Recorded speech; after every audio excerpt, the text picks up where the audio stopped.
tip number that is 2 fingers. Exercises that you see a lot of fitness influencers do on Instagram aren't really optimal. Building muscle is not a matter of just moving a weight up and down.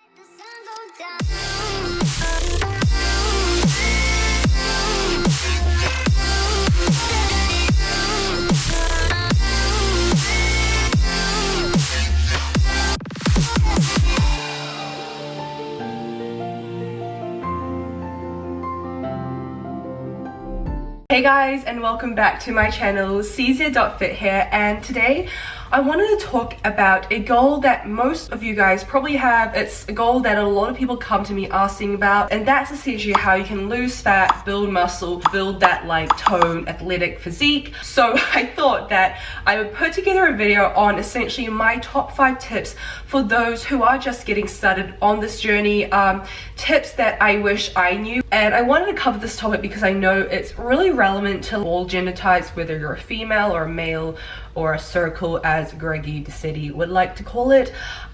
It's something that will help most of you guys out. And before I get fully into it, I also just want to say I'm so happy that there's just been this shift in society where so many more girls are now coming to me saying, you know, I want to build a toned physique, I want to build lean muscle, I want to get stronger, I want to feel strong at the gym. Like, how do I start lifting? It makes me so happy because, you know, growing up I felt like there was just so much emphasis, especially in girls, just to be slim, to be as small as they can be, and now it's much more shifted towards actually feeling stronger, and it's like performance based, obviously also, you know, physique based, but it's looking at a much healthier physique in my opinion. Building lean muscle, getting stronger, which also requires eating more. But yeah, I love this general trend. Anyways, enough rambling from me. If you guys do like this video, make sure to give it a like before we get started. It's a topic that I know will help a lot of you guys. Subscribe to my channel as well. Let's get started. Tip number 1 is exercise selection. So make sure that the exercises you are doing, the ones you've selected, are actually optimal for the goals that you have. So what do I mean by this? Let's take my own mistake as a perfect example. So I started my journey being like, I want to grow my glutes, like I want a nice ass.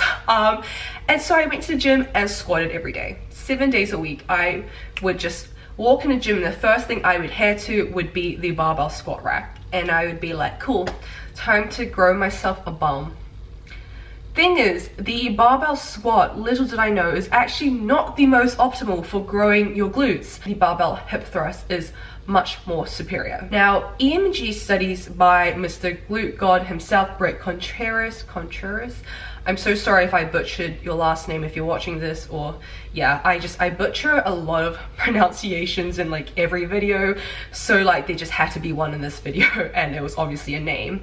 But anyways, EMG studies shown by him actually demonstrated that EMG activity from the barbell hip thrust in the upper gluteus maximus, the lower gluteus maximus, and the bicep femoris compared to the barbell squat. And essentially what EMG shows is it's an indication of how much fatigue you're causing to your muscle. And with more fatigue and more force causes more stimulation for the muscle to essentially repair and grow bigger in size. So make sure that no matter what your muscle building goals are, whether that is your glutes, or it's your chest, your biceps, quads, your calves, don't know what that is. I think most of our population don't know what that is.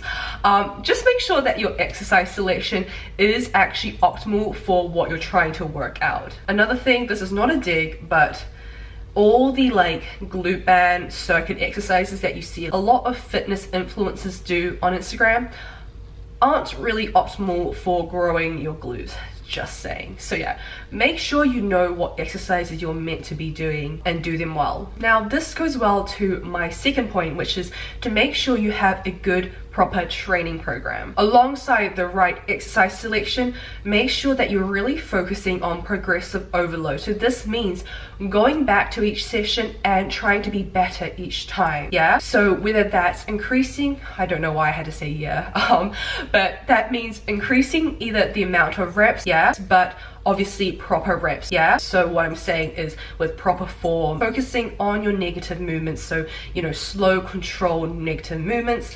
So either, you know, being able to push out an extra rep or two in the next week, or being able to increase the weight that you're lifting. Make sure that you're progressing over time. Now let's bring it back to some more golden footage of my, you know, teenage days when I first started. Firstly, an example of making sure that you have a proper program and you're actually executing the exercise well is right here. So squatting with a band around your knees and then doing a bazillion kickbacks and abductions and jump squats is not really optimal for glute growth or quad gains, or really, you know, much growth in general, because essentially you're fatiguing yourself out before you can even actually execute as much force and put as much effort into your compound movements as you potentially could. And I'm not saying that, you know, bands around your knees are bad and don't do them. They're great for reminding yourself to push out your knees as you come up from your squat. And, you know, kickbacks and abductions are great for, you know, towards the end of your workout for a little burnout, but they should not be the core of your program, and they certainly aren't going to do much good if they're, you know, supersetted, trisetted, put into a massive circuit with a major compound movement that you really want to have a lot of energy for, you want to maximize your effort for. Furthermore, don't go ahead and do a crazy amount of reps. Again, gonna highlight my own mistakes here, but you know, sometimes I would go in and I do say like 20 reps on the squat as a normal like set, and I would be like, oh, easy, let me do 30. Thing is, if you can do 30 reps, you're not lifting heavy enough. Increase the load of your barbell, because if 30 reps is a normal set for you, then like, yeah, no, that's suboptimal, and at the point that's kind of cardio, which is not essentially what we want if our main goal is to build muscle. Yeah, I think a common misconception is like, oh, more reps better, like better workout, more muscle build. No, like just because you're doing more reps does not mean you're building more muscle. Building muscle is not a matter of just moving a weight up and down. It's a lot more than that. Just make sure that you do have a proper training program so that you're not essentially, again, like wasting your time or just performing suboptimally and, you know, killing yourself at the gym but not even doing so in a proper way, because there is a proper way to kill yourself at the gym. Now moving on to my third tip is you need to eat to grow. You need to understand that no matter how long you spend at the gym, whether you're living at the gym and how hard you're training, if you can't nail your nutrition, then you're not going to make the progress you're wishing for. And for a good year and a half, I personally restrict my calories. I believe that, you know, if I wanted the toned, lean physique, it meant that I had to be in like a deficit, I had to be dieting, but then I would be lifting, and that way, you know, I would build muscle but strip away fat, and it's just, it doesn't work like that, unfortunately. And the thing is, I learned way too late, like a year and a half late, that it's actually really difficult to build muscle, especially as a girl. So you have to be eating enough. You need to be eating a lot more than you think, and actually you can eat a lot more than you think. Especially as a girl, you'd be surprised how much your body can handle. Now, pre-workout and post-workout nutrition is so important. So make sure you're really prioritizing and having adequate amounts of carbohydrates before and after your workout to replenish your glycogen stores. Alongside replenishing your glycogen stores, you also want to be having a protein source after your workout to stimulate protein synthesis. Now, foremost, to really maximize your muscle building phase, you need to be in an overall calorie surplus. Now, nothing ridiculously over your maintenance calories, like that's not necessary. I know that a lot of people end up just going way overboard because they're in a bulking phase, but if you go insanely over your maintenance calories, all you're really doing is just putting on unnecessary amounts of body fat that you're going to have to work away on getting rid of when you come to cutting and dieting, and it just makes that phase a lot harder. So yeah, just be in a slight calorie surplus, enough to be maximizing your muscle building phase,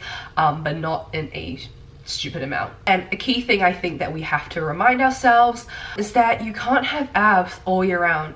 Unless you are a genetic freak, and then I envy you. Unless you're like that 1% of the population who just walk around eating literally everything they see, and still have like really defined, clear-cut abs.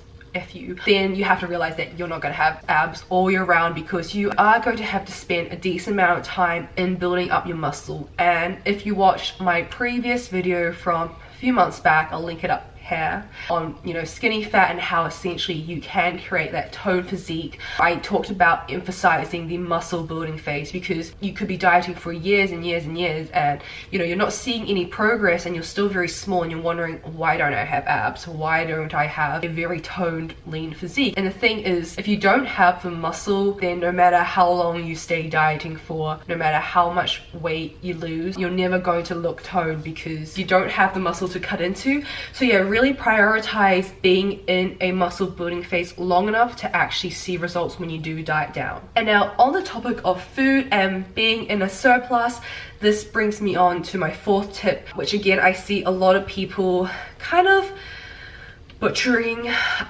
is the whole bulk and cutting cycles. A lot of people I know, they take bulking as almost an excuse to go crazy with food, put on a lot of body fat because, oh, I'm gonna bulk. And the thing is, even when you are bulking, do make sure that you are prioritizing healthy, balanced meals, because firstly, they're gonna make your body feel a lot better than living on a burger diet. Secondly, you want to minimize the amount of unnecessary fat gain. You don't want to be thinking of your bulking phase as a cheat day galore. You just want to be in a surplus, which is enough to build muscle and give you the strength you need to really smash it at the gym. And then other than that, you don't need to be in any more of a surplus. Essentially, the goal here is to increase your calories slowly over time, build it up gradually so that you're never just going from 0 to 100 and then just gaining on heaps of fat at the same time. And the same thing goes with dieting. So when you then go into your cut,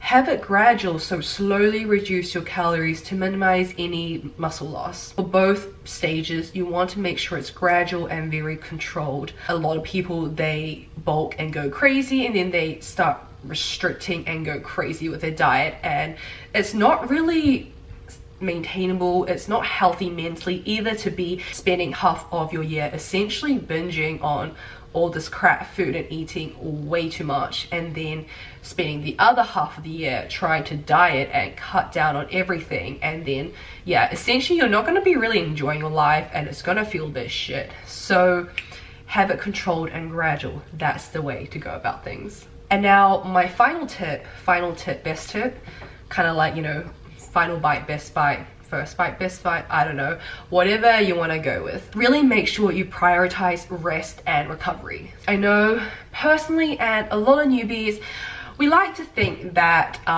you know, training 7 days a week and going hardcore is the best way to go about things, because what, rest is for the weak?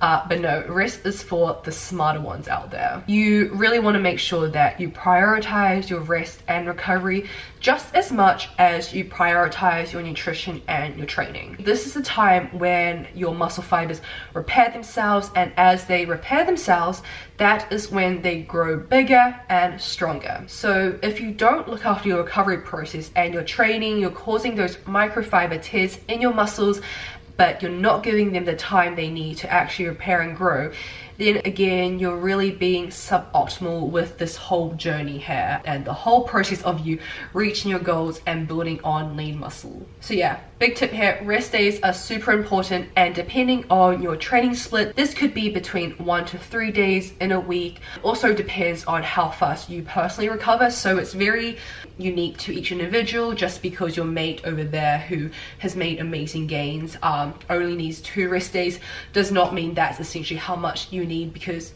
it really varies between different people. A rule of thumb is give each muscle group 24 to 48 hours of rest before smashing them again. And now, rest days don't mean that you just have to be a lazy couch potato and do nothing. You can still go out for walks, still hit your steps, still be active, but it just means you're not going to gym and training like a maniac. I like to spend my rest days foam rolling, stretching, working on my mobility, my recovery, literally going out for a walk, getting my steps in. That wraps up my top 5 tips in essentially how you can really optimize your muscle building phase and go from that slim, skinny fat, however you want to call it, physique, to building more muscle, getting that toned physique, getting stronger at the gym, all the great benefits that comes with muscle building and this whole journey. I do hope it was useful for you guys. Personally, these are the mistakes that I did make at the start of my journey, and I just want to put this out there so that hopefully you guys don't have to go through the same mistakes and have to go through the same process of making mistakes and then being like, no wonder I saw no progress for the first like year and a half. If you guys did enjoy this video and if you did find it useful, please make sure to give it a like and subscribe to my channel because it means the world. And if there is anything else you'd like help on, just pop it down in the comments below, and do make sure to go check me out on Instagram. That's cz.fit, where I post a lot more informative information that will help you guys out if you guys are interested in accelerating your progress and having some more accountability, having someone to kind of just guide you, provide you with everything you need to do, and all you have to do is just execute. Feel free to fill out my online coaching form, which will be in the bio below, as I do offer one-on-one online coaching to those who are very dedicated and motivated to achieve their goals. Other than that, I will see you guys in the next video. Bye!